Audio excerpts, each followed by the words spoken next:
Alright guys, this is Docm with another Minecraft. You heard it, and this is episode 9 of the 4th season of the Minecraft World Tour. Welcome back my friends to hashtag World Tour Week. Thanks a lot guys for all the positive feedback. Yeah, makes me happy that you're happy that there's World Tour. And yeah, I've been doing some problem solving overnight. Didn't catch much sleep, but who gives a crap? I'm dedicated to get my stuff done here. And I'd say we hop on our minecart and catch a bit of night vision, so we have a nice view here. And we are heading out towards the perimeter, and I want to show you how I fixed the problem overnight. With getting more villagers, I had a pretty good idea how we could do it fairly easily. So check out this footage and I'll meet you over there.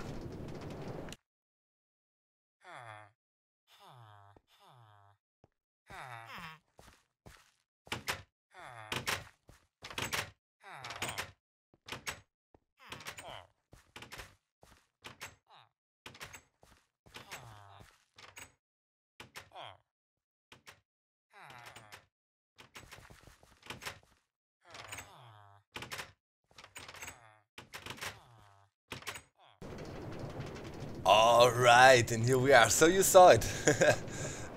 You can use these things of course as breeders as well. If you think about what I did on the Minecraft, I developed a little breeding system based on auto farming. And I thought, why not just try to replicate that here, and it worked really fine. Got my villagers here, and I want to do one thing that was quite funny. I had a bunch of comments, what's wrong with your sound? There's weird static noises. I'm gonna turn them off just now. The weird static noises, my friends, this is the Guardians, man. They make this annoying sound. It was like, huh? What? I listened to it and I was like, no, it's all good. What do you want, people? And then I realized, oh, it's the Guardians. Few people commented as well. And I was just in the Nether, riding our automated farm a bit. And riding, because it has a minecart. If you haven't seen it yet, it's a fully automated AFK gold farm. And I was thinking I should finally get some better food. Some golden carrots, that's the plan, because golden carrots have really great saturation. And if you have a gold farm and an automated carrot farm like that, I have now, it's very easy to get, and that should be amazing food for us, and we can run on that forever. You can see I implemented the piston trigger mechanisms for the auto farms, as I told you. And we actually just saw it going off here.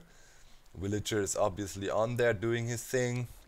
And that is good. And I have my packed ice transport lines in here so far until the middle here. And let's check the chests. Going good. Let's grab more carrots here. We wanna have a bit more. So this is what we have on carrots so far. As soon as the farms were up and running, I didn't let them run too much. And here we got the potatoes. I have no real sorting system implemented or so. The one stuff comes from this side and the carrots from the right side, and it just hits the hoppers up there. And sometimes, as you saw, there was carrots in there, it can skip over, so it's not sorted yet but collected. And more carrots now, and let's quickly go up and have a look. Wait, where could we? I removed my dirt here. Let me quickly grab some dirt. I need ender pearls, guys. Like the end portal is somewhere over there, I think. It's really close to here as well. I'm collecting ender pearls. I have a bunch, but not, I think 6 or so far. Need to get a few more, and then we can finally go to the end and try to get some ender pearls. I don't want to kill the dragon right away. Want to keep him around for a bit, because I have some plans for the guy. Probably will try to make a dragon XP farm, but I'm not 100% sure yet if I want to do it or not. Maybe there's some other fun stuff we can do with him. I had this idea there, but we shall see. But I need to get a better way to get ender pearls. Maybe I'll build a quick and dirty enderman farm or something a bit far out. We shall see. So but here we go, the farm in full effect. pretty nice. And yeah, as you saw, I had my villages fenced in, and that worked out super nice. Just make sure to fence them in a bit, otherwise it will take forever for them to meet. That's a general hint for you guys trying out the breeding and stuff. If you start it, you have to be patient. It took a good half hour, 45 minutes until the first two villages finally found together. And when that happens, you have 2, 3, you know, and slowly gets more and easier. But it's also definitely good to pick up some carrots and toss it at them, you know, speed the things up in the beginning. And that worked out really well within a few hours. Then I had a bunch of villagers, and I have a few over there.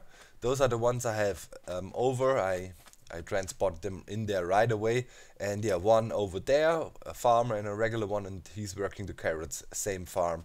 And right here, I tried out to dry out some water area. I made this compartment, because if you want to use the sponges and just go in there like that, you know, water will just refill itself all the time, and you should have a hard time doing it. And here up there we have our other villages stored. We can see them from our lookabout. I think we have 4 or 5 more. That should be good enough to kick off our farming project here for the villages, and today we can definitely build that, and it should work out. Hopefully I have my triangulations correct, so everything works, and the villages over in the auto farms are not affected. The thing is, if your village is too close, they will detect it, and the only thing they will be concerned about then is trying to reach the village. So they will always run around here, you know, and trying to get here to the village. And that is of course not good. You need to be out of reach so they're not affected and just doing their thing. So yeah, that's it. That's how far we are now. Good progress. And now I want to start building the villager breeder and set it up, and hopefully that works. And yeah, see you in a bit. Okay guys, and here we are. In last episode I already gave a little hint. I said I need to adjust the design of Unary a bit. Yeah, Unary bit. I don't know if you know the guy, but he's around for quite a while in the Minecraft scene, and here and there he pulls out really great tutorials. He doesn't, you know, upload like every day or so, but when he uploads videos, he takes a lot of pride in making them really look nice and put really great editing in that. And I have to say, his last one is really awesome, and that was for a breeder. So yeah, he gave me access to some extensions to the design before I told you, you know, and I wanted to wait for the tutorial to come out, and I urge you to check it out if you want to build the basic setup. And yeah, I might add some things here and there now for myself, and yeah, you can also try that out then too. But yeah, the basic breeding cell tutorial is freaking awesome by him. Check it out. It's really well worth it. Super nicely edited tutorial. You rarely see such good stuff. Really well done. So I highly suggest this channel, Unary Bit, and I will of course link it in the video description. So just click on the video link and check it out. Well worth it. So I got my bunch of villages here, and I have my breeding setup built up for stage 1. I need to drop my villagers in there now and feed them real good so I can get them breeding, but before I can do that I also need to set up my door setup. But yeah, that needs to go somewhere where these fellows are lurking about, either below or up. I guess below, and a bit further back. So yeah, and I have to test and see if those villagers over there catch on, maybe react and try to come over here. If that is the case, we have to move it a bit, but should be fine. I also extended our water tunnels here.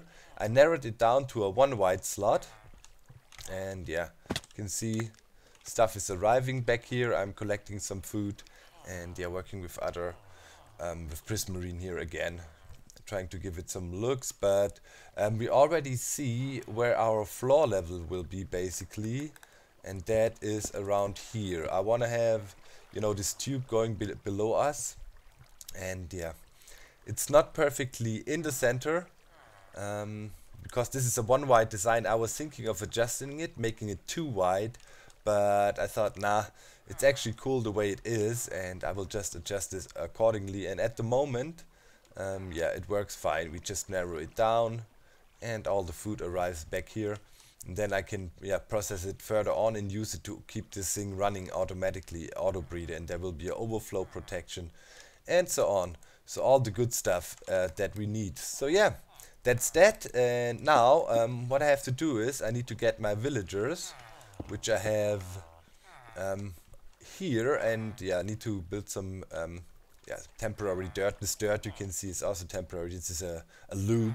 We need to send them through, and yeah, just bring them up here. I will build a bit of a water elevator and get them there, and then I can let it run for a while and let them breed, and in the meantime already install other stuff. So that should be fine.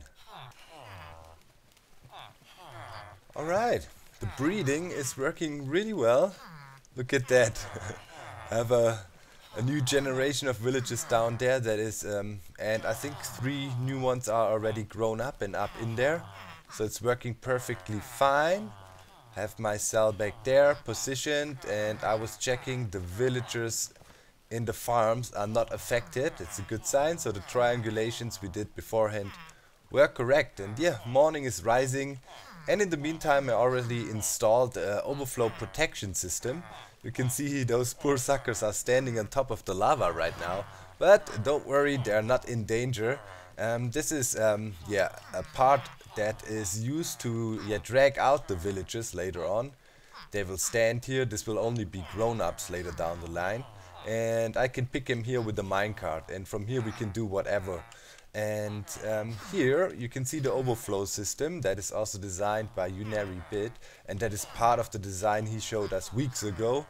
And yeah, I want to implement some more functions into the system on top of the tutorial design yeah, he shows in the video I told you to check out. So here, that is pretty neat. That is an overflow system. We basically have the weighted pressure plate here, and every redstone you see coming out here going over to this line means 10 more villages. So 1, 2, 3, 4, 5, 6. At 60 or a bit over 60, this thing will trigger and yeah, kill everything that is in there to make sure nothing can happen. And you can also install oh yeah, we just got a new villager there. You can also install an automated on-off switch or a quick on-off switch, and I might install that as well, but I'm not 100% sure yet. I want to wait a bit more. I mean, we need more breeding villages when this generation is grown up, and then we get maybe another cycle of 10 or so through. I think we should be pretty good. And next up, I also need to install an item elevator. And yeah, as I'm not quite... Whoop, what was that? Crazy spike. Oh, okay, villager just came to life. That caused the game to spike. So yeah, it's breeding already fairly well. Maybe I put 20 or so tops in there, not more. That should be doing good. Yeah, and I need to install the item elevator, you know, get this thing going and make it so I can drop items and carrots in there and keep them going. And I also want to build in a junction so I can select if I want to collect my stuff or keep it going. Looks like I might, as you can see here, might have to bring the water stream lower. Maybe go somewhere below that and then come up behind it here. That should work. Or go around it.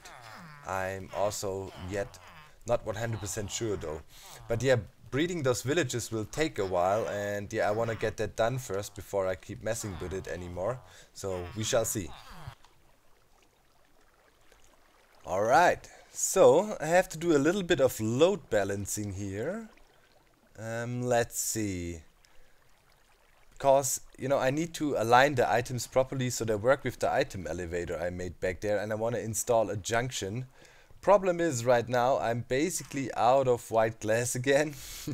I mean, or yeah, bones. Because it's so annoying. I have no mob farm yet, or you know, no skeleton farm. So yeah, I have to go to my farming area, you know, where I dig the sand and stuff. I have to go anyways because sand is also scarce, and there I can do some good hunting. But for today I think, yeah, I'm out of glass. So we have to kind of stop here. I have, yeah, one lousy block left. That's about it. So yeah, here, basic test item elevator. I hope it keeps on working after they fix some things in the future. But for now, it looks okay. If not, we can, yeah, put a piston in there and fix it with that somehow, if needed. But for now it works, and we have some carrots coming in. Okay, that works now. Yeah, I've been doing some changes to the water streams because I had to align the items correctly. As you know, with these elevators, you want the items to be to either of the sides, you know, tugged to the wall of your water or ice tunnels. And oh yeah, there's a potato coming along, and that's to the left side. And it should not get stuck because I had some items laying there. Yeah, there we go. Okay, that works really well, and you see I have a piston below. You can see it peeking out there a little bit. This will be used to make a junction. When I pull this block out, obviously items that would arrive here would fall down. You know, up is probably feeding into the breeder. I will just put the tube over here, extend it a bit, and then I can drop items in here. And they keep on breeding there. All the babies are grown up in the meantime. As it seems, I think I have to go up there and throw in some more food. I have quite a lot. The farms are producing quite nicely. And yeah, here then I will do the pickup. We will see how we remodel that. Maybe I bring him up here right away, or to the sides, or down. Depends. I'm not quite sure. But I think I want to have the tube here as some kind of a center element or so, as some kind of an anchor point. And yeah, where the glass is here would be the floor. And of course, you know, another villager came out. We need to have some sort of struts on the side, you know, to integrate it better. I just have the glass right now because I'm unsure about the further layout and design yet. But the villager breeding thing needs to get up and running, and then I need to at least have a temporary holding cell for some villagers so I can start trading with them a bit. And then next up, I definitely should get a mob farm, man, because that's holding me back a bit. Classic mob farm. So I'm a bit undecided, you know. I was thinking old school would be pretty cool. Just go underground, dig out an area, because you want to do some speed mining and stuff later down the road anyways. And I also need to look for some diamonds. So basically I could go down to diamond level and do an old school mob farm underground, you know, with a mob elevator. I mean, it's not the most efficient design, but we are here anyways all the time. It would be a design that, you know, runs all the time. That would be cool to kind of have an old school reminiscence and then have a tube, you know, with mobs coming up. I might have to divide the item stream here a little bit, make some cool water junctions for the potatoes if I have the tube coming up right there in the middle. Or maybe even, you know, redirect it completely around the outsides here. This tube here, I'm not quite sure what we will do with it. Yeah, we shall see. Right now it's working. We need to keep on feeding the villagers. That is a good thing. I have the food right here, and I'd say that is some good progress for today again. I must go bone meal hunting now. There's no other way for me, or start digging. We shall see. Now, for the first time ever, we want to do the answer a comment and put it in our book. And yeah, I have to get back to the main island, and I guess I see you there. Alright, so, of course, inspired by my good friend Iso. We have a long history together. Started as being fans of each other, kind of, and then becoming friends and partners and so on. Yeah, the book, which is really a cool idea, you know. So, Elijah Jackson, if you could change or add anything to Minecraft, what would it be? That was a question he posted on the last episode. And well, there's one thing at the moment that annoys me quite a lot. And yeah, let's put this book on display now. Here we go. Our item display case. Cool, Elijah's book is in there. Well, and that is, and I discussed that with the ZipKrowd guys too, that is the boat mechanics. I mean, the boat mechanics and the brittleness and the fragile state of the boats at the moment is completely stupid. And if I could change something, I would definitely say, come on, fix the boats. make him good again so you can actually do stuff with him, because you know right now they're pretty much useless. They break constantly. I ride over the ocean here, run into a freaking squid, boat breaks, and they are pretty inconsistent. There's some rendering issues with them. Sometimes there's still some issues exiting the boats and so on. So I would really like at the moment if they change boats, you know, to the way they were, let's say back in Minecraft 1.6ish. 1.6 or so beta, where you could actually, you know, use him for all kinds of machines. Ethos, ETHROAD is you know, from that time, or the original butt switch with a boat, you know, or other cool designs. You could have boat elevators. A lot of people were using that. So yeah, that would definitely be something I would really like to change, because right now it's not even worth making a boat dock because they're so, yeah, fragile. Back in the days you could make awesome things, boat dispensers, you know, let boats come up from below. They were rising really fast in water, which was also cool. So that behavior I would really love to see back, and then I would be super happy about the boats. But maybe in the next few updates they will start working on it. That would be great. Yeah, what do you say? Let me know in the comments, what would you like to add or change, or do you agree with my statement about the boats, that really needs some rework? And yeah, don't forget to post another question. I would gladly answer that. Of course it can be Minecraft related or a personal thing. Keep up the great support. I hope you like the designs. Don't forget to check out UnariBit's channel, as I suggested. Really cool new breeder design. As you saw, it works already really fine. I'm gonna go over there, monitor the thing a bit, and then put it into the final stages so it actually works as a full breeder. And yeah, I'm not gonna channel the villagers around anymore. Next episode tomorrow, we're gonna continue building around our base. If you have feedback and ideas, of course, let me know too. And yeah, I need to go to bed. Freaking rain drives me nuts. See you tomorrow. I'm out, guys. Bye.